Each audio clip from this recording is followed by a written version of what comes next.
Right before God uses a person, the enemy does not usually send an attack. He sends a sentence. Gideon hears it while hiding in a wine press. You are not who they say you are. Moses hears it in the desert. Your past has already disqualified you. Sarah hears it in her own tent. It is too late for you now. Naomi hears it after burying her husband and both her sons. God has turned against you, not for you. Peter hears it at a charcoal fire in a stranger's courtyard. You failed too badly to ever be used again. 5 different people, 5 different centuries, and the exact same weapon. Not chains, not exile, not violence. A single sentence spoken quietly, designed to be believed before it is ever questioned. Here is what almost no one tells you about the lies that precede a calling. They do not sound like lies. They sound like self-awareness. They sound like humility. They sound like the mature, realistic conclusion of someone who has finally stopped fooling themselves.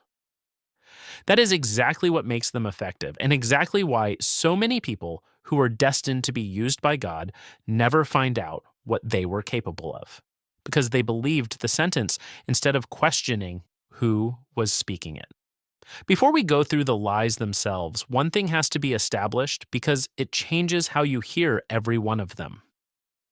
In Luke chapter 22, on the same night Jesus is betrayed, he turns to a disciple named Simon Peter and says something unusual. Simon, Simon, Satan has demanded permission to sift you like wheat. Demanded. Not simply attempted, demanded, which means he had to ask, which means the request could have been denied, which means there is an authority above the enemy that he cannot bypass. Jesus does not say he refused the request, he says something more precise. But I have prayed for you, that your faith may not fail. The attack is permitted, the outcome is not left to chance. This is the framework behind every lie you are about to hear named. The enemy is real, and his access is limited, and someone was praying before the lie ever arrived. The first lie is this: you heard wrong, you are not the one.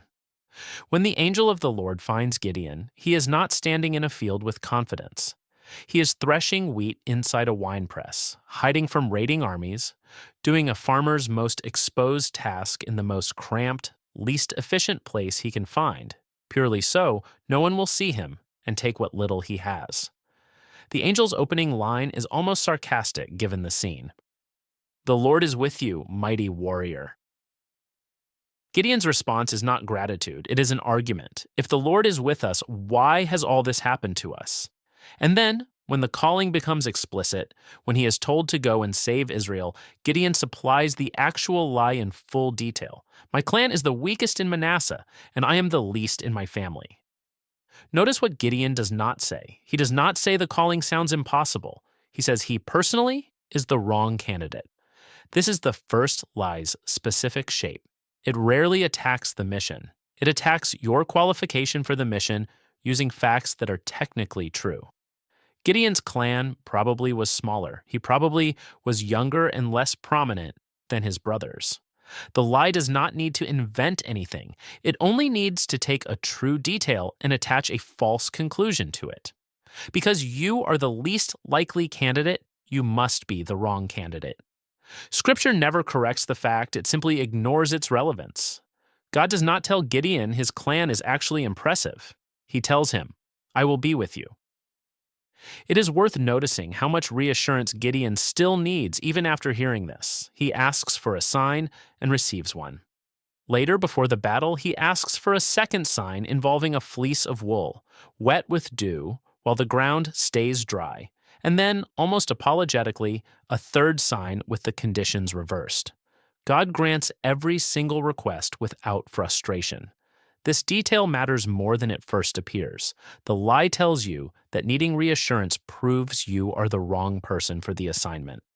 The text suggests the opposite. Gideon receives the assignment, keeps asking for confirmation, keeps receiving it, and still ends up leading the army. Doubt and disqualification are not the same thing, no matter how convincingly the lie tries to merge them. The diagnostic for this lie is this: when you picture the assignment in front of you, does your mind go first to your own inadequacy rather than to the character of the one who called you? If your qualification has become the center of the conversation instead of God's presence in it, that is not humility. That is the first lie wearing humility's clothing. The second lie is this: your past has already disqualified you. Moses does not arrive in Midian as an innocent shepherd waiting for a burning bush. He arrives as a fugitive.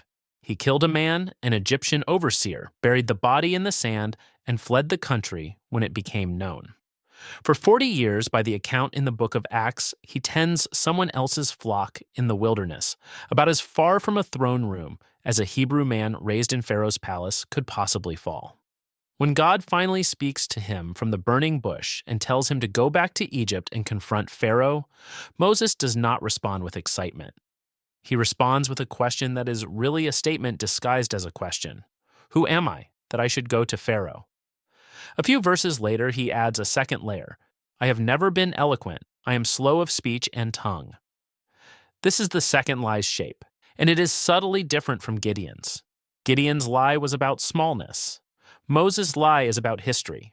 It says, the thing you did, the failure you carry, the version of yourself from years ago, is still the most accurate description of who you are now. Modern psychology has a name for a related pattern, one that shows up constantly in people right before genuine advancement. Researchers who study high achievers on the edge of promotion or recognition have documented what is commonly called imposter syndrome. The persistent sense, often strongest in the most capable people, that they do not actually belong in the position they are about to step into and will soon be exposed as frauds. It is a strange, secular echo of the exact same lie Moses heard at the bush, arriving in people who have never read Exodus in their life. The specific content changes. The structure does not. My history disqualifies me from my future. God's response to Moses is worth sitting with because he does not argue the biography. He does not say, actually, the murder wasn't that bad, or you're actually a gifted public speaker. He simply says, I will be with your mouth and teach you what to say. The lie asks you to relitigate your past. God answers by redirecting the conversation entirely to his own presence, which the lie can never touch. There is a reason this particular lie is so effective against people closest to significant use. The bigger the assignment, the more scrutiny a person expects to face, and the more their mind reaches backward for evidence that the scrutiny will expose something disqualifying. Moses does not doubt that Pharaoh exists or that Egypt is powerful. He doubts himself specifically using a resume that is, admittedly, not flattering. What the lie leaves out is the same thing it always leaves out. It never once accounts for the fact that the resume was never the qualifying document to begin with. The diagnostic for this lie is this: is the argument against your calling built primarily from something in your history rather than from anything in your present? If the case against you is a highlight reel of old failures, that is not conviction doing its healthy work. Conviction is specific and leads somewhere. This lie is general, and it is designed to keep you exactly where you already are. The third lie is this: it is too late for you now. Sarah's version of the lie arrives disguised as simple math.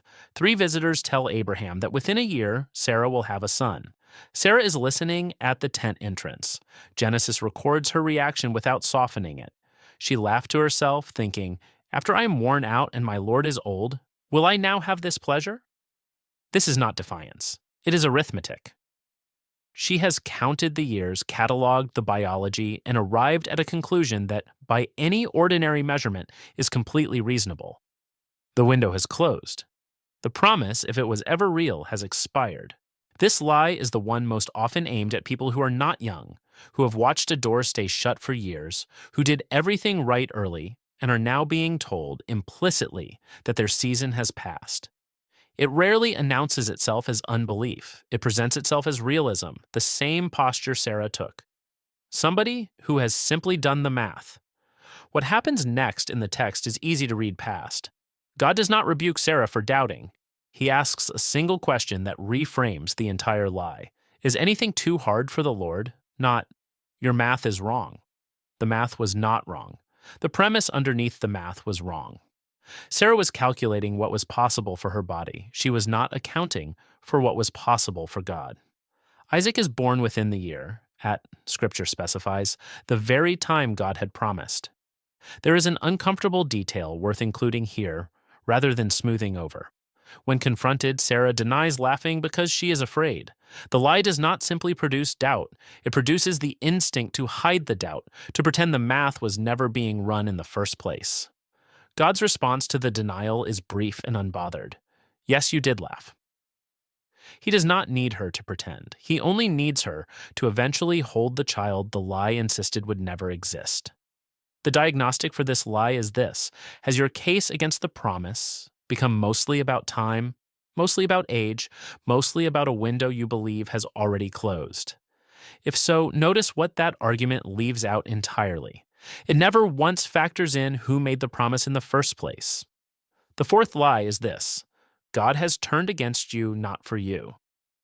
Naomi's story does not begin with a promotion in sight. It begins with famine, then exile to a foreign country, then the death of her husband, then the death of both her sons, leaving her a widow twice over in a land that was never home. When she finally returns to Bethlehem, the women of the town barely recognize her. Her own words, recorded directly, are the clearest statement of this lie anywhere in Scripture. Don't call me Naomi, she tells them, a name that means pleasant. Call me Mara, which means bitter, because the Almighty has made my life very bitter. She does not say life is hard. She says God did this to her specifically as an act of hostility. This is the fourth lie's particular cruelty. It does not merely say you are disqualified or too late. It reassigns the source of your suffering, insisting that the God who is preparing to use you is actually the one working against you. And on the surface, Naomi's evidence looks airtight. Everyone she loved is dead. She has nothing. If ever a conclusion seemed justified by the facts, it is hers. What Naomi cannot see standing in that moment is the daughter-in-law walking beside her back into Bethlehem. Ruth, a Moabite widow with no reason to stay loyal to a grieving, bitter mother-in-law, chooses to stay anyway. Within the same book, Ruth marries a man named Boaz, has a son named Obed, and Obed becomes the grandfather of a shepherd boy named David. The woman who renamed herself Mara because she believed God had turned against her was, in that exact season, standing one generation away from being the great-grandmother of Israel's greatest king. And several more generations away from an ancestral line the Gospel of Matthew traces directly to Jesus. Notice the timing carefully because it is the whole point. Naomi does not renounce the name Mara later in the story, once things have improved. As far as the text shows, she carries that self-description all the way through the harvest, all the way through Ruth's courtship of Boaz, seemingly unaware that the very redemption she has declared impossible is unfolding in her own household in real time. The lie was not defeated by Naomi changing her mind. It was defeated by the plan continuing to move forward regardless of what she currently believed about it. The diagnostic for this lie is this: are you currently interpreting a season of genuine loss as proof that God has become your opponent, rather than proof that you cannot yet see what the loss is producing? Grief is real and should never be minimized, but grief and abandonment are not the same conclusion, and this lie depends entirely on you treating them as if they were. The fifth lie is this: you failed too badly to be used again. The last lie is the most personal because it does not require an outside voice to deliver it. It uses your own memory. On the same night Jesus warns Peter that Satan has demanded to sift him, he also tells Peter something Peter does not want to hear. Before the rooster crows, Peter will deny even knowing him 3 times. Peter insists this is impossible. Hours later, standing in a courtyard, warming himself at a charcoal fire while Jesus is being interrogated inside, a servant girl asks Peter if he is one of the disciples. He says no. It happens twice more. The third time, the rooster crows, and Luke records that Jesus turns and looks directly at Peter across the courtyard. Peter goes outside and weeps bitterly. If the story ended there, the lie would have won completely. A man who denies knowing his own teacher at the exact moment his teacher needed him most has every reason to believe he has permanently disqualified himself. But the story does not end there. After the resurrection, John's Gospel records a specific detail most readers move past too quickly. Jesus meets the disciples on a beach, beside another charcoal fire, the same rare word used only twice in the entire New Testament, once for the fire where Peter denied him, and once for the fire where Peter is restored. 3 times, matching the 3 denials exactly, Jesus asks Peter one question: "Do you love me?" 3 times, Peter answers yes. 3 times, Jesus responds not with a lecture about the failure, but with an assignment, the wording shifting slightly each time. Feed my lambs. Take care of my sheep. Feed my sheep. This is the lie in its final and most exposed form. It insists that failure is a disqualification rather than a location, a place you were standing rather than a verdict on who you are. Weeks later, in the book of Acts, this same Peter stands up in front of a crowd in Jerusalem and preaches the sermon that becomes the founding moment of the church. And scripture records that about 3,000 people respond that same day. The man who denied Jesus at a fire is the man God chose to be the first voice the world heard preaching the resurrection. There is a detail in the restoration scene that deserves more attention than it usually gets. Jesus does not ask Peter to explain himself. He does not require Peter to relive the courtyard, to narrate the denials one by one, to perform sufficient remorse before qualifying for reinstatement. He asks one question, 3 times. And each time the question is not about the failure at all. It is about love, present tense. The lie wants to keep the conversation permanently anchored in the past tense of what was done. Grace keeps moving the conversation into the present tense of what is still true right now. The diagnostic for this lie is this: is there a specific failure you keep returning to as proof that you are permanently finished, rather than as a moment you have already been forgiven for and restored from? If the failure is being used to argue against your future rather than simply describing your past, that argument is not coming from the one who forgave you. Before closing, this needs to be said clearly because this framework can be misused. Not every uncomfortable thought is a lie from the enemy. Not every doubt about a decision is spiritual warfare. Some hesitation is wisdom doing exactly what it is supposed to do, slowing you down before a genuinely bad choice. Some feelings of inadequacy are simply accurate, and the right response to them is preparation, not defiance.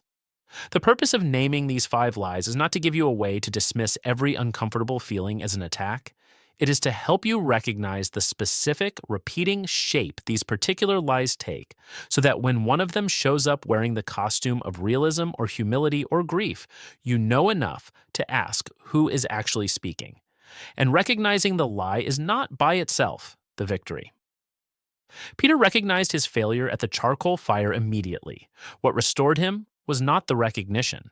It was a second fire, a second conversation, and a direct assignment that gave him something to do instead of something to mourn. Gideon still felt small even after the angel called him mighty. He still asked for signs more than once before he ever led an army. The lies are not defeated by suddenly feeling confident. They are defeated the same way they were defeated the first 5 times, by someone continuing to show up in obedience while the lie is still ringing in their ears. 5 people, 5 different lies aimed at 5 different vulnerabilities. Not who you are, not what you did, not how much time has passed, not who you believe God has become toward you, not what you have already failed at. And in every single case, the lie was answered the same way, not with an argument, but with a presence that outlasted it. Gideon led an army of 300 to a victory he did not plan. Moses stood in front of the most powerful man in the ancient world and spoke exactly what he was told to speak. Sarah held a son in her arms at the age the lie insisted was impossible. Naomi held her grandson on her lap in the same book where she once renamed herself bitter. Peter preached to thousands from the same mouth that once denied even knowing the man he was now proclaiming. If a sentence has been playing in your mind lately, quiet, reasonable sounding, dressed up as self-awareness or grief or simple math, it may be worth asking exactly where that sentence came from. The lie was never about the facts. It was about which conclusion you would attach to them. And every single person in this list had the facts exactly right and the conclusion exactly wrong.